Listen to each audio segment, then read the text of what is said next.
is going on here exactly? Here to tell us, a man whose name has become a synonym for Wall Street's recklessness and corruption, but someone who's actually learned from his experiences and has interesting things to say about the moment we're in right now. He is Jordan Belfort, the original Wolf of Wall Street, and we're happy to have him on tonight. Jordan, thanks so much for coming on the show. So, my pleasure. You've participated in this from every possible angle. You've watched it for decades. What do you think is going on here with the Reddit guys?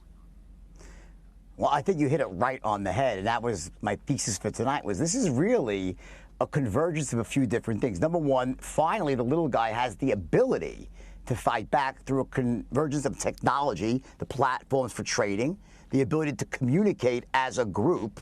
So in the past, you could have never done this before. So there are two types of short sellers in this world. There's legitimate ones that's a natural part of the market, and there's another part that are these hedge funds that gang up and literally will short a stock almost down to zero, out of business. They try to spread negative news. They'll start investigations. And that's what has started with GameStop, massively overshorting the stock.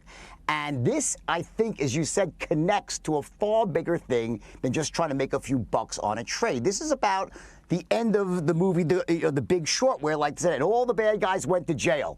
Ha, just kidding. No, no one went to jail. So I think everyone knows there's something really wrong in the pit of their stomach. You can silence people, you can deplatform people, you can, break things with bleach spit and hammers and get away with it. Everyone knows whether you're on a Republican or Democrat, there's something wrong. That's why both sides of the aisle united on this one thing. You notice that both sides united because it was money sort of takes the politics out of it. So what happened here is these people, like, if you actually dig into the boards, like I did, because my first reaction was, oh, there's a pump and dump. But no, it's really not what's going on. If you actually look at the messages, these people are mad. They have something they want to prove. It's not really about money. I mean, they want to make some money here, but they are angry as hell, and they're sick and tired of getting stomped out by Wall Street, which they have been forever, and they finally now have at least some ammunition to get back. The danger is it's going to end badly for these stocks, and I hope people, don't lose money in the process. I wonder, though, I mean, now that this has happened, everybody knows it's happened, and that the hedge funds and Wall Street itself are more vulnerable maybe than anyone imagined, and the internet still exists. I mean, what does this portend going forward? I mean, we can't kind of continue as we have, can we? Sure.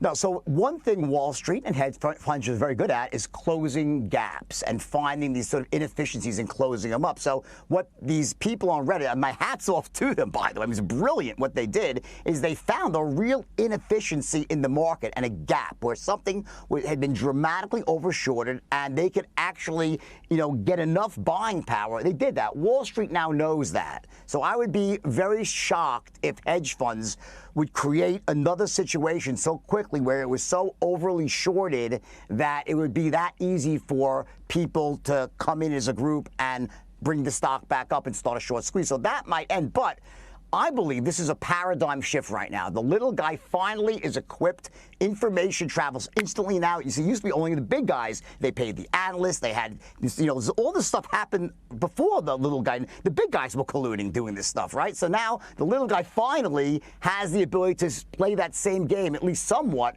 and there's going to be a radical change. It's not going to be the same. So I know you've had an exotic and famously wild personal life. That was so much more interesting and insightful than anything I've heard on any other channel about what we're seeing. And I'm grateful that you came on tonight. Thank you. Jordan Belfort, good to see you. My pleasure.